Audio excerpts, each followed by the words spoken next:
Om Sahana Vavatu Sahano Bhunaktu Sahaviryam Karavavahai Tejasvina Vadhitamastu Ma Vidvishavahai.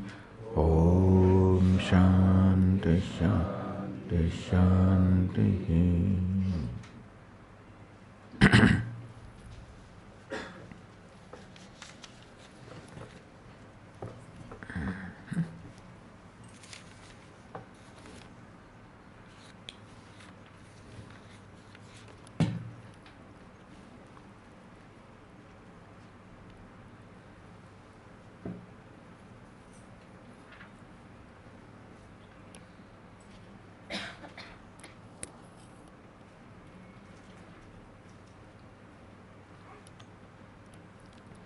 What does it take to realize the truth naturally? I mean, without any means of paths like sannyasa, advaita, or any other religion. Without all of this, what does it take to realize the truth? Just like how the truth has been realized in the beginning or for the first time. So how was the truth realized for the first time?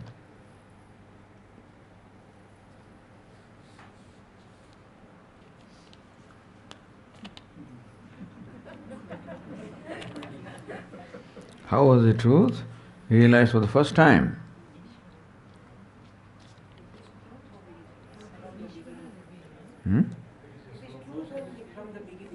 There is no first time. Truth always existed, and Ishvara is of the nature of knowledge, and therefore is always known as the very self to Ishvara. Swami Atmana Atmanam Vettatvam Purushottama. Because Ishvara is of the nature of knowledge, and therefore there is no question of truth or knowledge taking place for the first time, because if knowledge took place for the first time, there must have been ignorance before that. And so Ishvara must be ignorant. Or whoever came to know first time must be ignorant. And who is the first teacher? Every teacher must have been a student. Every teacher must have a teacher. And his teacher, and that teacher's teacher, as it is here. You come to the first teacher. Who must be the teacher of the first teacher?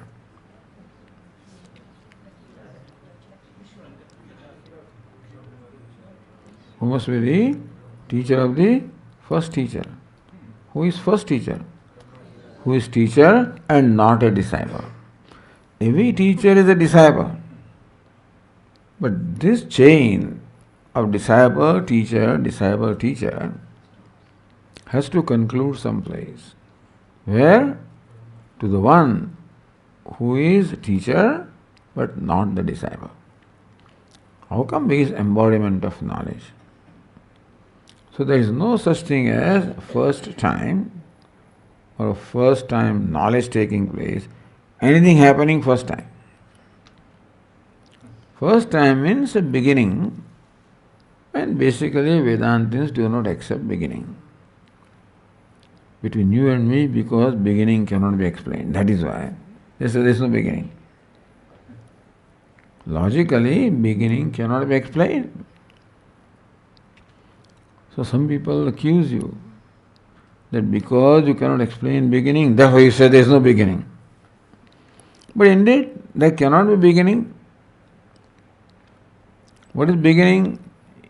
Is something that is created, something that is born, something that happens. That it must be preceded by the cause. The first cause is an effect, then that cause also must be an effect. Thus there will be infinite regression. So, ultimately there must be something that the principle must be self-existing, self-shining, self-sufficient.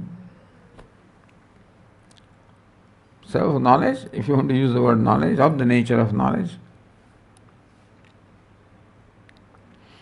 Now that is a secondary matter. I don't think that was intention here. But then question is, how should knowledge take place? It always takes place naturally.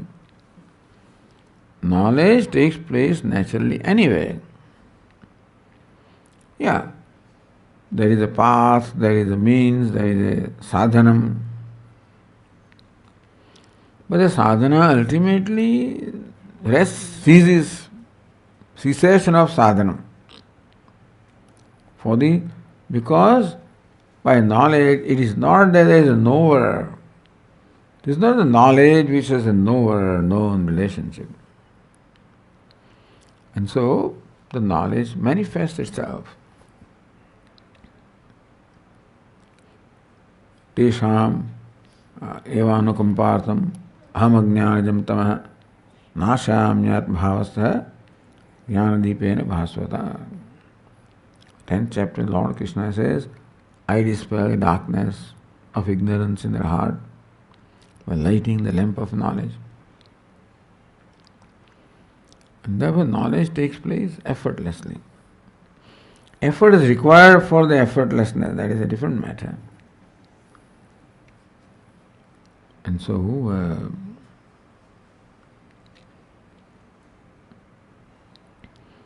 why should this question arise?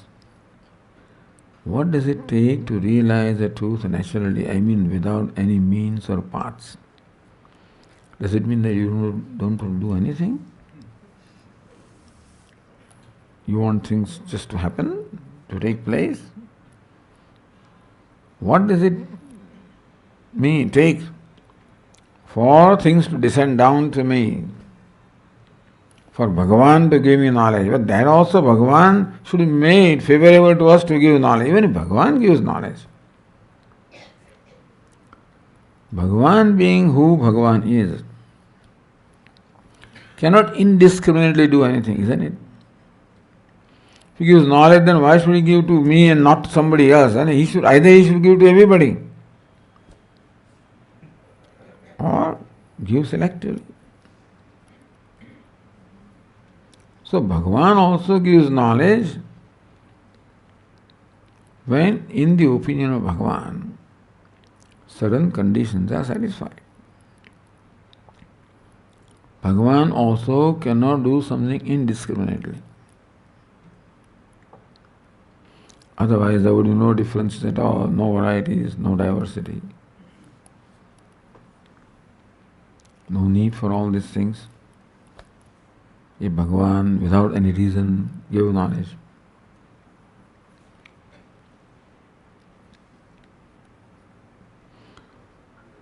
So, this kind of thinking, whatever be the reason for asking this question, without sannyasa, without advaita, without this, without any religion, but ignorance has to be dispelled for the knowledge to take place. And ignorance is there, therefore it has come without our asking, and therefore we have to drive it out. We have to dispel it. And therefore effort is to be made for dispelling ignorance. Just as you are in darkness, effort must be made to dispel the darkness. How should light take place naturally? You have to switch on. Naturally, darkness is there. Light comes when you switch on. So naturally, ignorance is there. Knowledge comes when you dispel the ignorance. And for that, various means are given.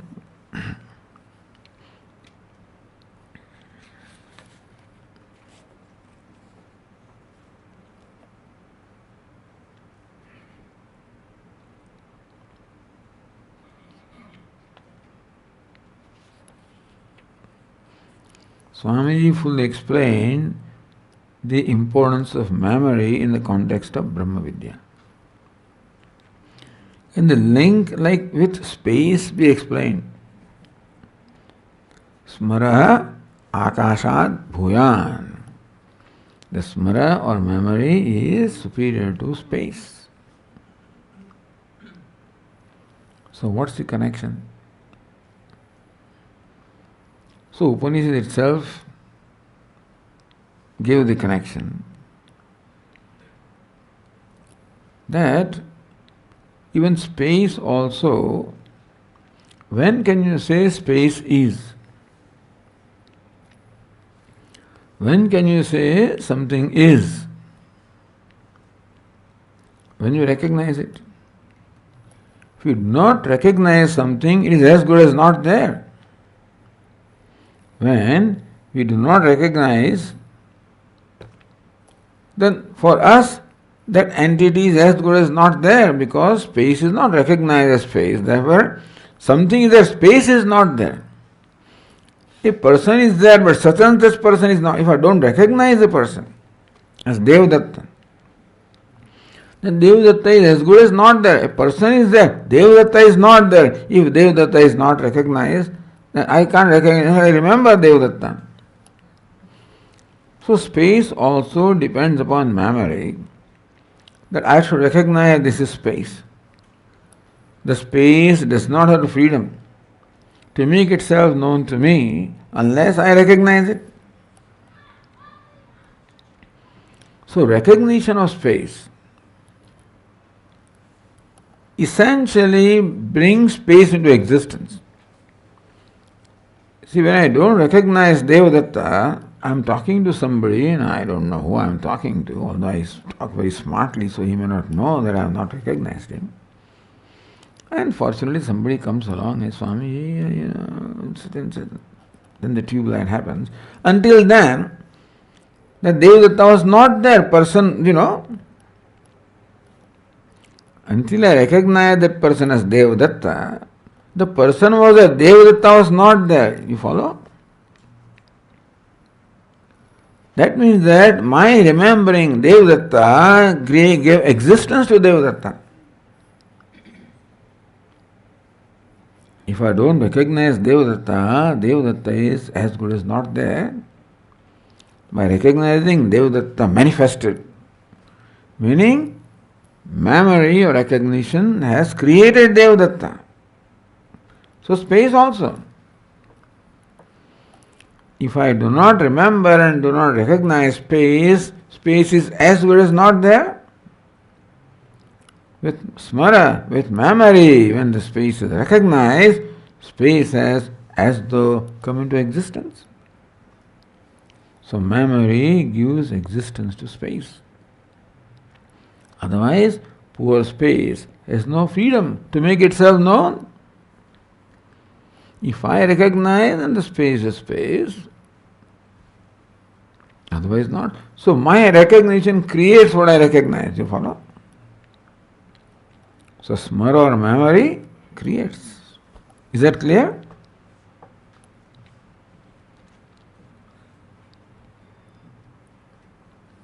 What is this thing?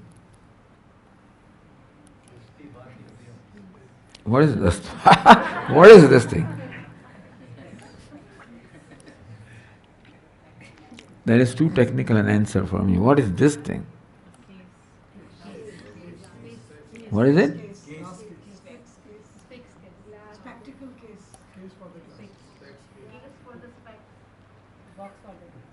So they are wise people, they know. Otherwise, what is this?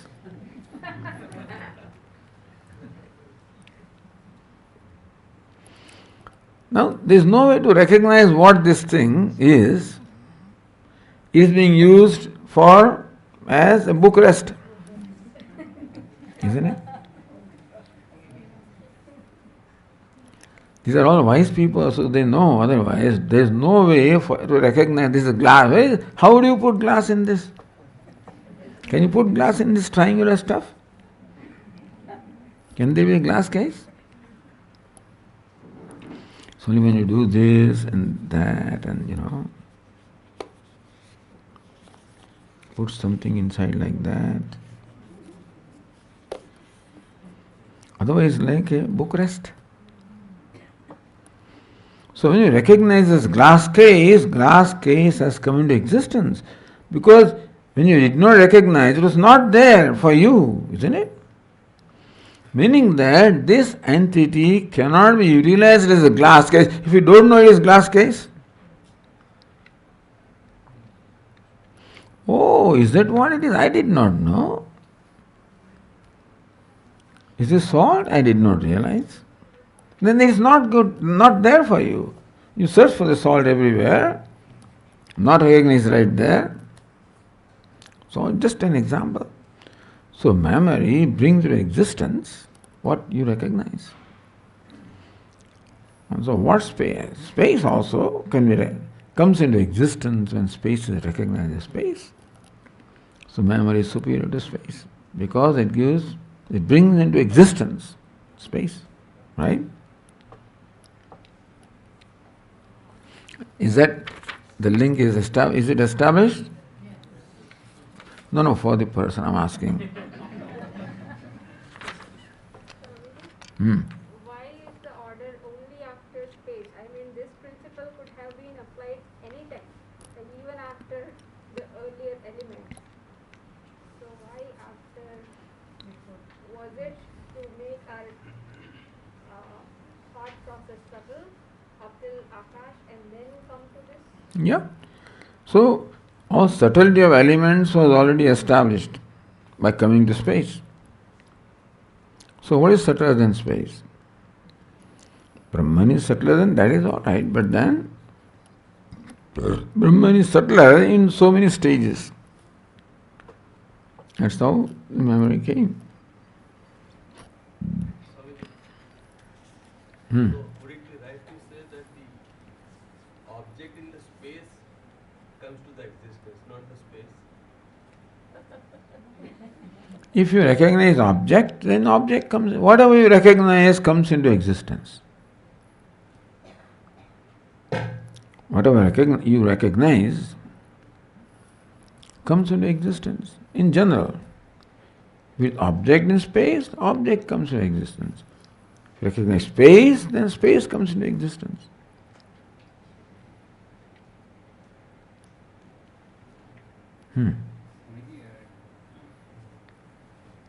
Speak in the microphone.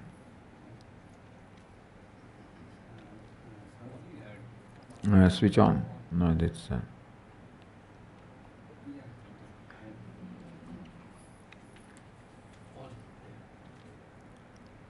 we accept the Drishti Srishti Vada?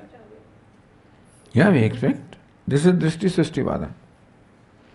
To say that memory has brought into existence space is Drishti Srishti Vada. I see, therefore it is there. It was not there until I did not see it. Until I saw the space, I did not see the space as space, it was not there. I see the space as space, it is there, so it is Drishti Srishti Vada. In this particular case.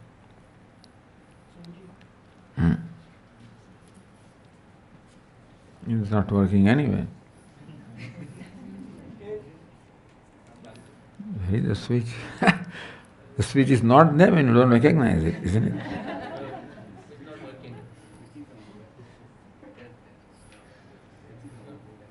Hello.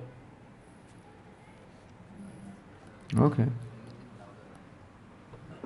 Swamiji, for the purpose of understanding in the context of Brahma Vidya, can space be viewed as an envelope of all that has been created?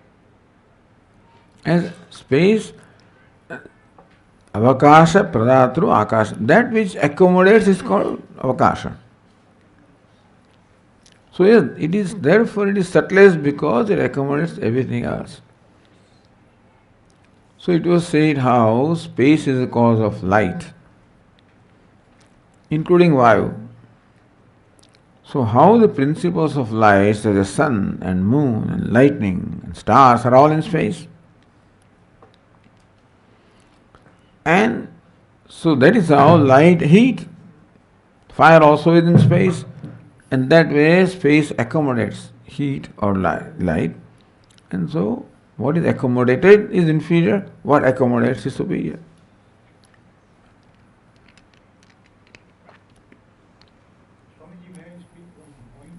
Long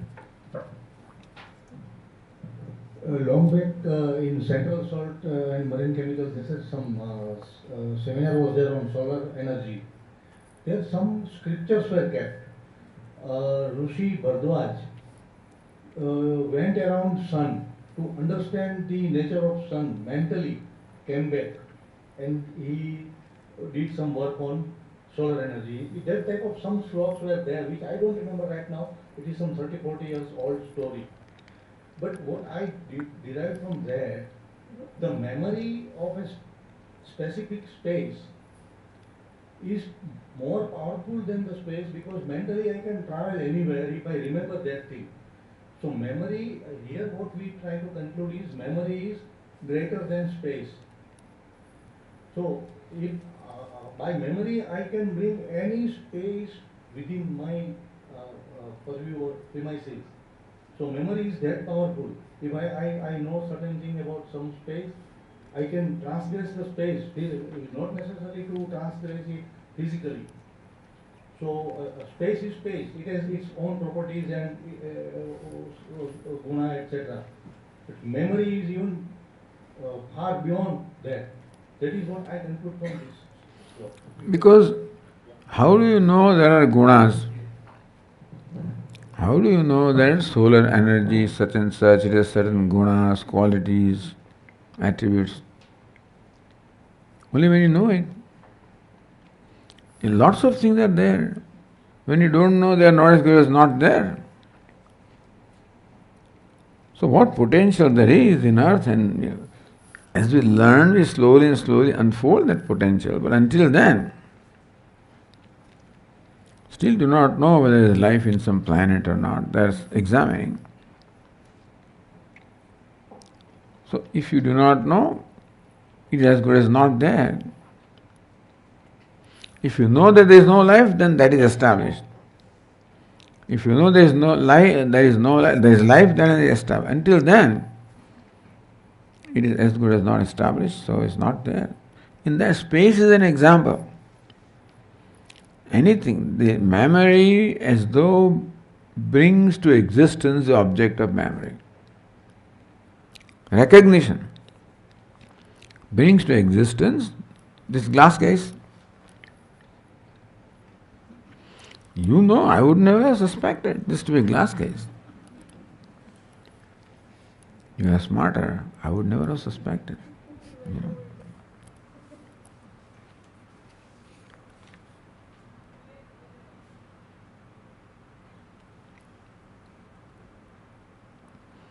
What's the meaning of Hrischate Lakshmischa Patnyau Ahoratre Parshve in the Purusha Sukta? The two Patnis, the consorts of Lord Vishnu or the cosmic person. Lakshmi, so he is interpreted as Saraswati. He is interpreted as basically modesty, or can be interpreted as Saraswati. So these are the two Patnis of the cosmic person. Or Bhudevi and Sridevi, maybe that way you can say it. Bhudevi and Sridevi. So apparently Lord Narayana has two consorts, Bhudevi and Sridevi. Sridevi when Lord Narayana is in Vaikuntha, or the Milky Ocean. When it comes to earth, then what? So, Bhudevi. No, it's not a, that's what it is. So when Lord Narayana, as the boar or Varaha, rescued the earth from Rasatala on the tip of his nose, then Prithvi Devi sung the grace or praise of Lord. And something then happened now. That's how they got, I guess, that's how Lord Narayana got married to Prithvi. So these are two concepts, Sridevi and Bhudevi.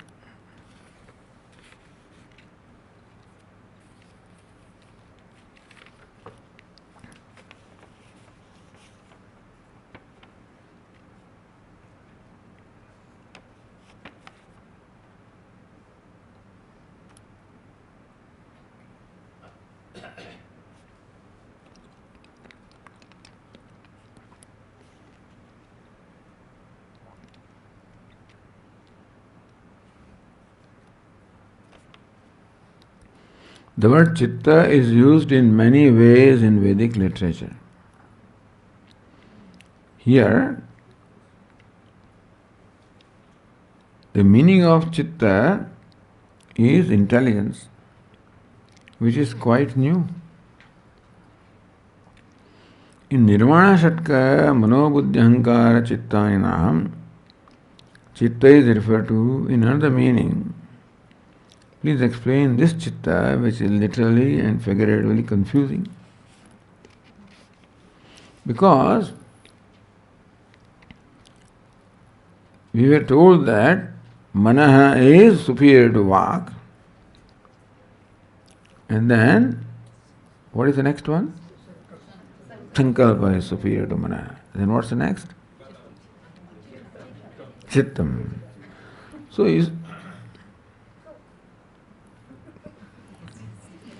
the idea is that manaha, sankalpa, chittam, then dhyanam, vijnanam, all of these are different vrittis of the mind. So mind, if you use in general, includes all these vrittis. But here, since one is superior to, therefore, each vritti is distinguished from the other. Therefore, when said here is that chittam is superior to manas, and then sankalpa is superior to chittam, then sankalpa is one kind of vritti, chittam is another kind of vritti, manas third kind of vritti. Therefore, the word chittam has to be interpreted in this manner, in this context. The word chitta also is used in many ways, although manaha, buddhi, chittam, ahankara, that chittam means, but chittam also can mean the whole mind. Chittam also can mean a particular vritti. So, meaning that a word has a meaning depending upon the context. Although chittam may have a general meaning, but in this context, this is a meaning that fits into the context.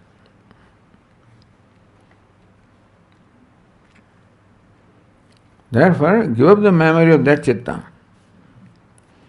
So when you hear the word chitta, that comes back. Let it go. Let this replace, your mind.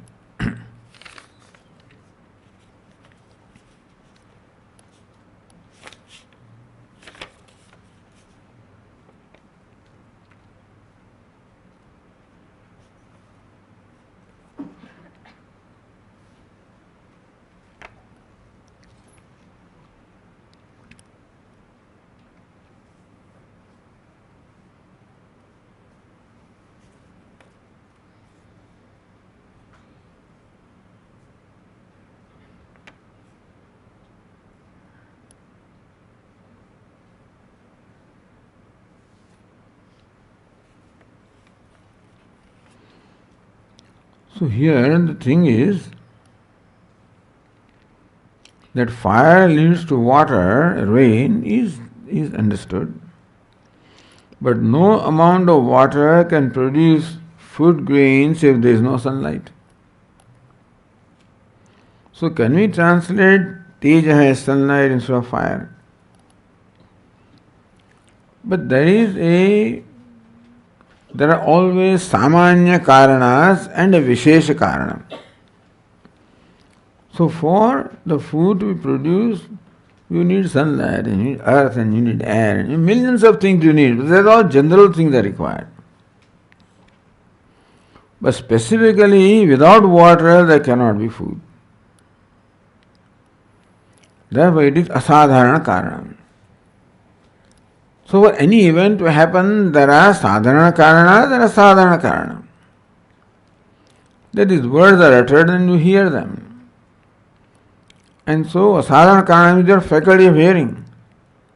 But then space also is required, and Ishvara also is required, and time also is required. A lot of things are required. That the general causes. And therefore, what is meant here as a cause of food is asadharana karanam. Without water, the food cannot be.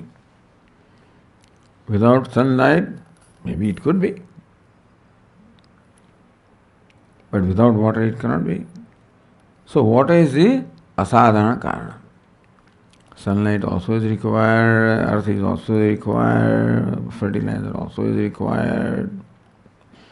Certainly, other things are required. They are all sadharana karanas. Water is the asadharana karanam.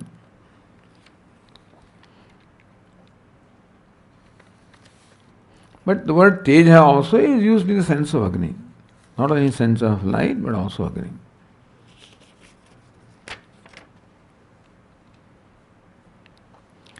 Is Sankalpa and Nischayatmika Buddhi the same? If both are the same, then why is Sankalpa is greater than mind? So what was Sankalpa? What is the meaning of the word Sankalpa given there? Sankalpa is the determination of kartavya and akartavya.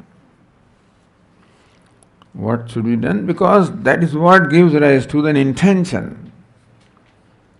So Sankalpa is to be mana. What is mana? Intention to do something. When the intention is done, then the organ of speech is propelled to say something. That organ of speech utters some particular words is because it is impelled to do that. What impels? The manas impels. When that intention arises, when would intention arise? When there is determination, this is to be done and this is not to be done. Therefore, that kartavya, akartavya, nischaya is called sankalpa. Don't confuse anything. So, what is meaning given here is a meaning that you accept. Why not give that meaning? That doesn't work. Sankalpa can have a different meaning in different contexts. Here, that's the meaning.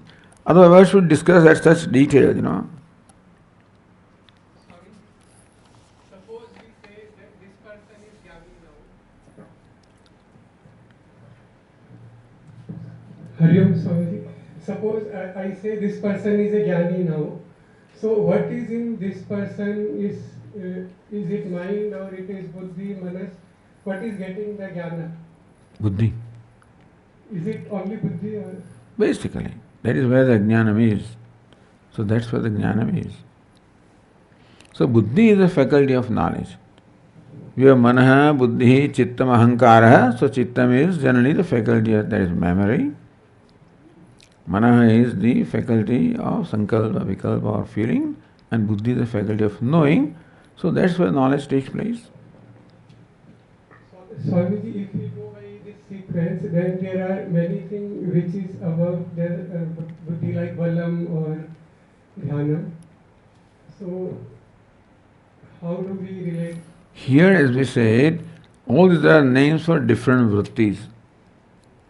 Normally, when you say buddhi, it means the nisyatmika antahkarana vritti. And that is where the nisyaya takes place, and that is where the knowledge takes place. This is analysis to help our buddhi to recognize one thing subtler than the other, subtler than that. All recognition is in buddhi.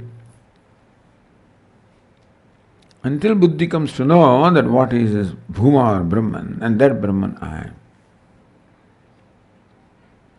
Swamiji, like there are three patibandhas, Praman, Samshay, this Pramay, Samshay and Viparit Bhavana. So if there is no Samshaya, if Praman Samshaya and Pramay Samshaya is not there, means buddhi is fully understood, there is no doubt in the buddhi. But still the Viparit Bhavana remains in the person, might be at emotional level or habitual level. So how do we again relate that buddhi has got very clear understanding, no doubts are there, buddhi is fully convinced that I am Brahman and everything is Sarvam Khalisam Brahman, but still the Viparit Bhavana is there. So how do we find the sambandha between this? Viparit Bhavana is called habitual error. is at the habit level. It is not that the knowledge level, it is the habit level. Meaning that now I understood what non-violence is.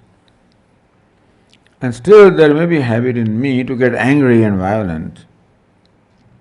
So where the habit is a different faculty, the habitual faculty, you can call it mind. Where the knowledge is the knowing faculty, the buddhi. And so Viparita Bhavana is in a different location. The knowledge is in buddhi, Viparita Bhavana is in manaha or the habitual faculty. So that is where it has to be removed by creating the right habit. Swamiji, it is said like jnana eva moksha. So here again we find that even after buddhi is fully convinced, there is no doubt in buddhi, jnana has taken place in the buddhi, but still there is no fruit of the jnana. Person is still suffering from same counts of the or other habitual errors. So is that jnana eva moksha, and how do we again find the sambandha between these? That jnana means abiding jnana. Jnana means jnana nishtha, where even the viparit buddhi also is removed. It is that abiding knowledge which is the means of moksha. This knowledge which is taking place in the buddhi and all the doubts are samshaya, this knowledge is what we can call this as jnanam. Can we call it as jnanam first of all? The jnanam is in buddhi, but that habit in the mind does not allow that jnanam to become functional. It takes over the buddhi. Even today also the impulses very often take over my buddhi. Even though I know what is right and wrong, an impulse can take over my mind and make me do things that are not becoming of me. So impulses are stronger. Therefore the impulse, which is habitual error here, the hatha buddhi, has to be neutralized. Then jnanam becomes more and more effective and abiding. Swamiji, like there is a person who smokes. He knows that smoking is injurious to health. He is very clear about it. It's dangerous for his health. But still he smokes every day. So he has a very clear, buddhi is fully convinced that smoking is not good for me, but he smokes every day. So in this case, can we call that, can that person say, I got jnanam, because he don't have any doubt? Or what that person can think, or what can we say that person has with respect to jnana? When the person is smoking, the buddhi is no more functioning. When the person is smoking, his impulse of smoking has taken over his buddhi is no more available that time. Therefore, there is not abiding jnanam. So when buddhi is not overwhelmed by any impulses, that is when it becomes real jnanam, and that is when he will not smoke. But that jnana has not taken place to be able to overcome the impulse of smoking or urge of smoking. So urge is ignorance. Ignorance manifests as urge of smoking. So jnana would be when that urge is completely eliminated, then he has a jnanam that smoking is wrong or smoking is bad. How to fill the gap between buddhi and to overcome the, because buddhi is fully convinced, still impulses are overpowering the buddhi. Or emotions are overpowering the buddhi. Right? So in that situation, how to fill the gap? Yeah, now that is called alertness. Alert. Then only the knowledge in the buddhi becomes available to you when you are alert or awareful. When we are not awareful, then the habit takes over us. When I am awareful, smoking is bad. But I am not awareful, then the habit of smoking takes over me. Alertness is the key to get the nishtha in this case. That is what, that's called Nishtha, yeah, that's called nididhyasanam. What is the sadhanam? Nididhyasanam. Nididhyasanam. Very alert, practice of alertness. Pratyaksha Jnanam, information on the understanding and not Why should we say that? It's not abiding jnana. So it's not abiding, it's not useful.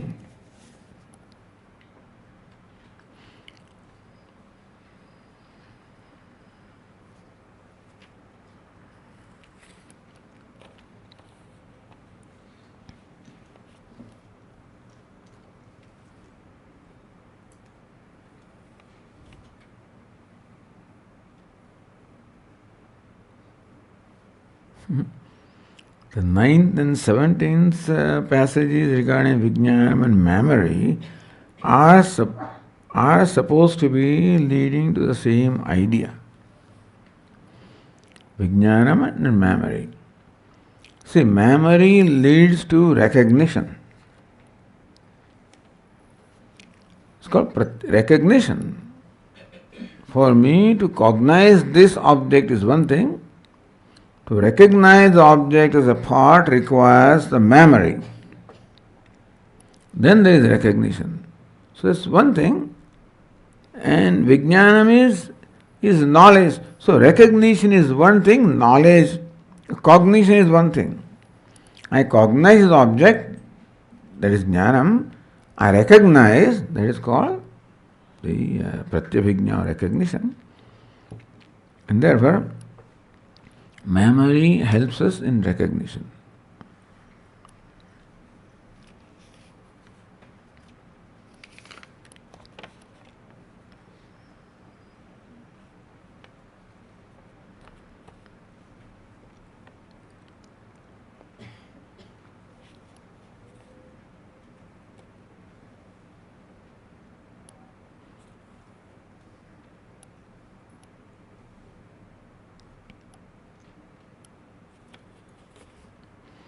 You taught us from Chandogya Upanishad that memory is more important than subtle tattva.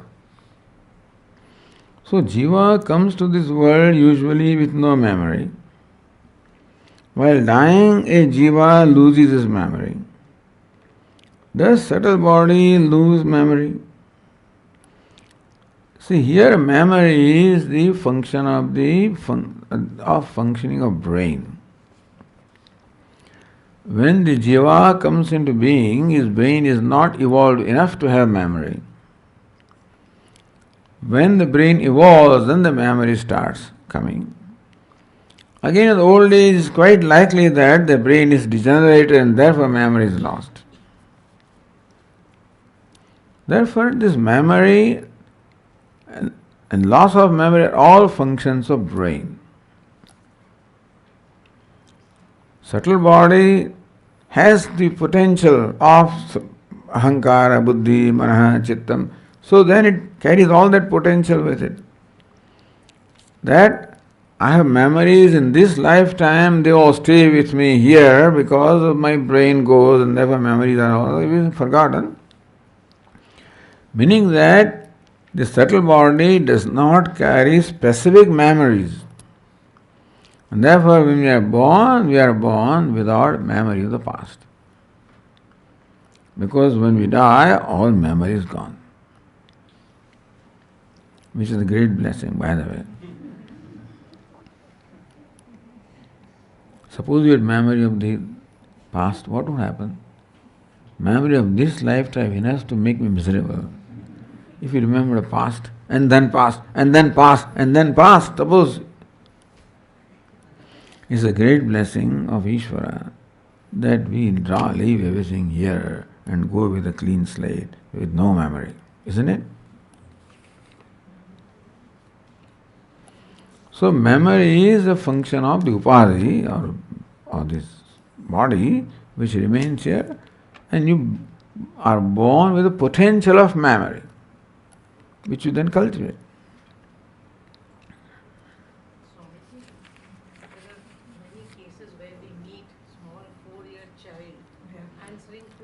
Yeah, there are some cases where there is a memory of the past, they say. It's possible. There are always exceptions. This is a general rule.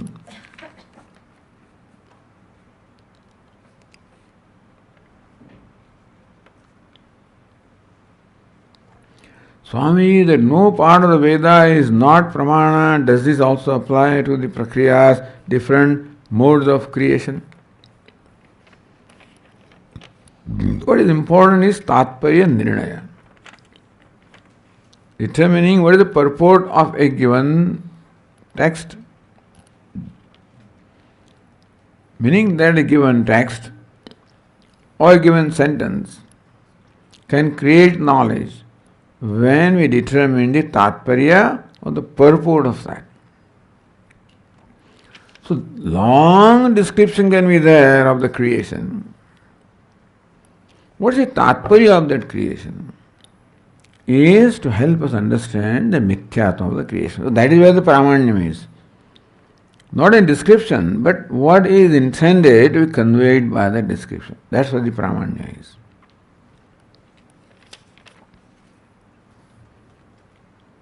Good. So today we have our friend singing. Where is Ram?